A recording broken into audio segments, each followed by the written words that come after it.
everybody, and welcome to another episode of the Divorced Woman's Guide podcast. How are you doing today? I hope that you are having a wonderful day.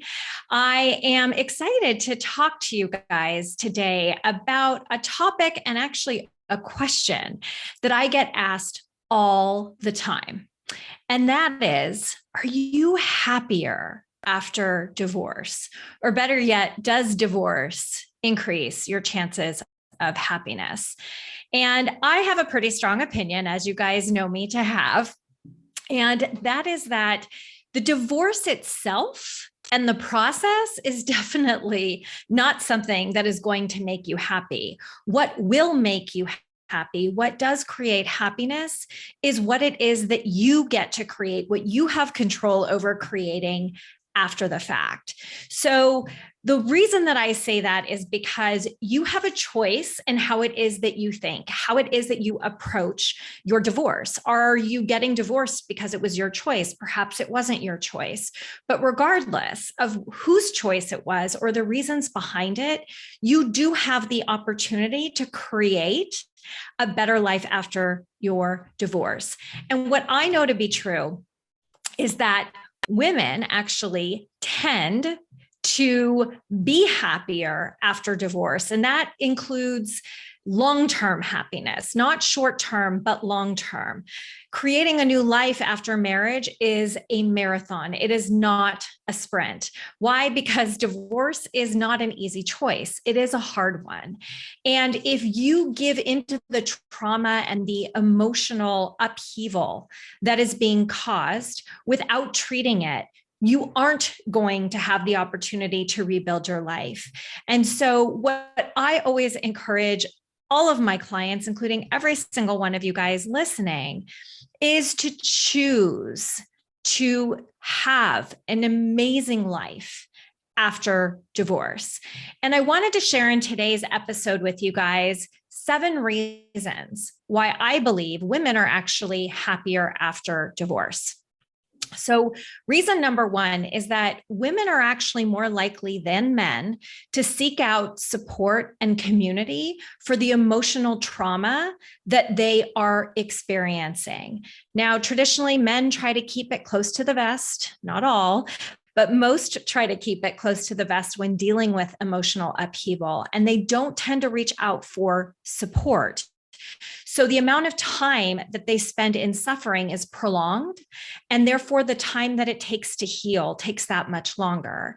And I'm not saying that women are stronger emotionally than men. What I'm saying is that women actually use and possess different coping mechanisms, different coping skills than men when dealing with emotional trauma.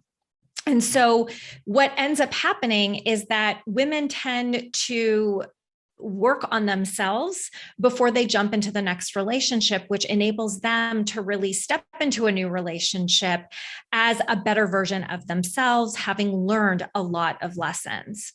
So reason number 2 is that women actually have, as I mentioned before, we have some different coping mechanisms, right? So typically men look outward when seeking comfort from any type of emotional pain, whereas women, we tend to look inside of ourselves, right? We have those conversations inside of our head where we are thinking about the role that we played. We replay stories in our mind, right? How did I contribute to the demise of my marriage?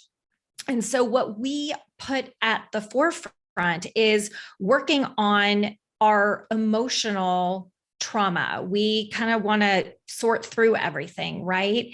And we try to not tell those stories, but it's really hard because we've got those really loud negative critics in the back of our minds that are constantly having us replay our past. However, for those of you who have gotten to a place where you are deciding and stepping into changing your story, that is when you're able to really focus on your future. And that's something I work a lot on. It's the most common thread that I have with all of my clients is that every single one of them keeps writing these stories. And so many times I ask them, I'll say, guys, is this true or is this your story? There's always so many different perspectives and points of view.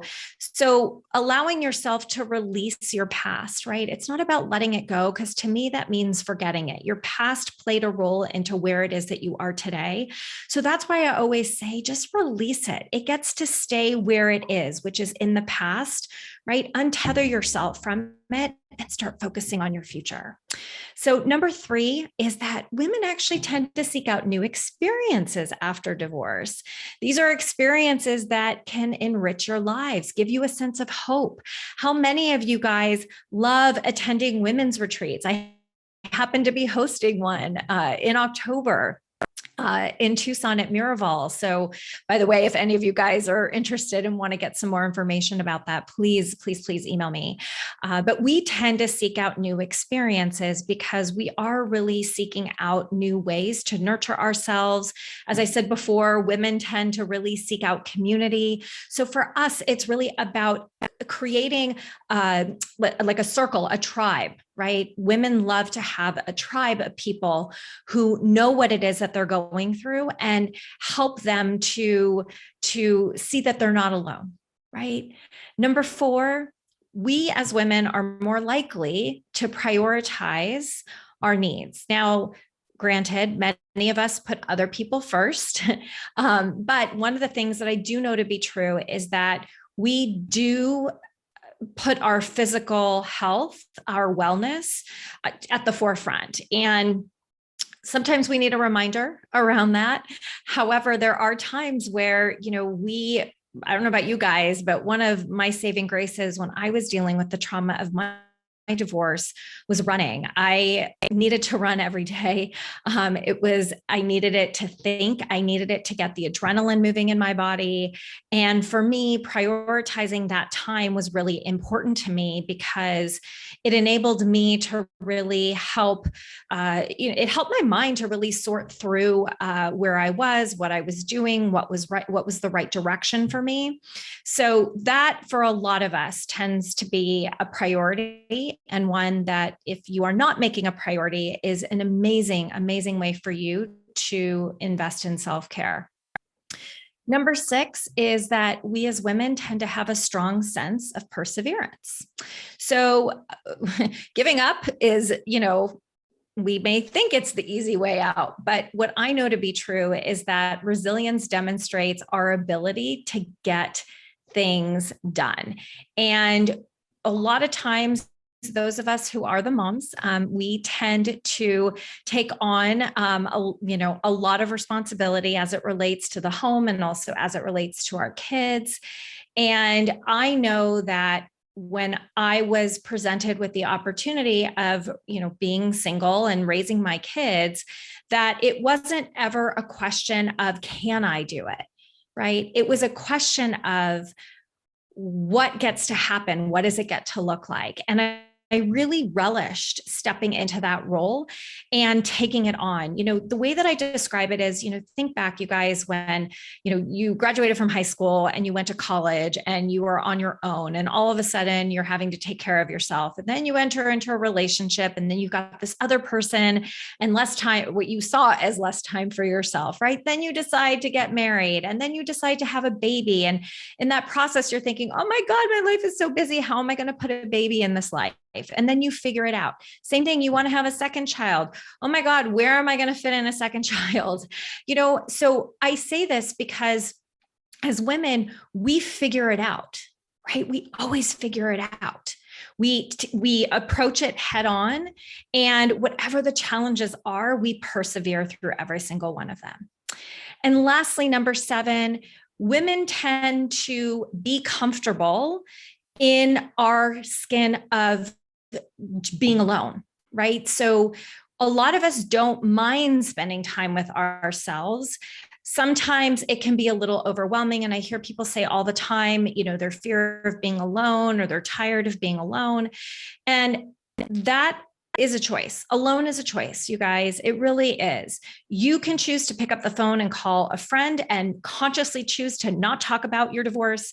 You can turn on the TV and you can Netflix binge watch, there's amazing new shows that are on. You can pick up a book. You could turn on music and have a dance party. You could do so many different things that we forget that we don't have to be alone. That is a choice. And when you understand that jumping into a new relationship is not the answer, then what ends up happening is that you start dating yourself. You start exploring what it is that you enjoy, things that you forgot about, things that you were never given the opportunity to explore. I don't know about you guys, but I completely lost my sense of self. I didn't have hobbies. I never felt like I had time to have hobbies. And while it was terrifying when I had my kids half the time, I also saw the beauty and the opportunity in being able to tap into my soul and to connect back with myself about things that brought me joy. And I was really conscious about making sure that I wasn't jumping into a relationship next, because I knew that there were things that I got to work on. I knew that my kids needed to have stability, right? And me jumping into a new relationship was not something that I could add to my plate by any means whatsoever. And I can sit here and tell each and every one of you guys that at the time, did I think divorce was the answer to my happiness? Absolutely not. Did I think during my divorce that it was the ticket to happiness? No, I was terrified. I kept wondering, is this the right decision? Oh my God, what is this going to be like? And it really was not until I took the reins of my choices. I took the reins of what it was that I got to create, and to do so, not just unapologetically, but not having to ask permission. And at the end of the day, I believe that the ticket to finding happiness after divorce is really about you stepping into the land of being unapologetically you. So I hope that you guys enjoyed this week's episode. I always love hearing your feedback. Please be sure to share it with me. I answer and read every single email that comes in at wendy@wendysterling.net. I also would love to see you guys show up in my Facebook group. It is called The Divorce Rehab. And I appreciate you spending some of your time with me today. I hope that you have a beautiful rest of your day, sending you tons of love, light, and joy as always. Mwah. Bye, everybody.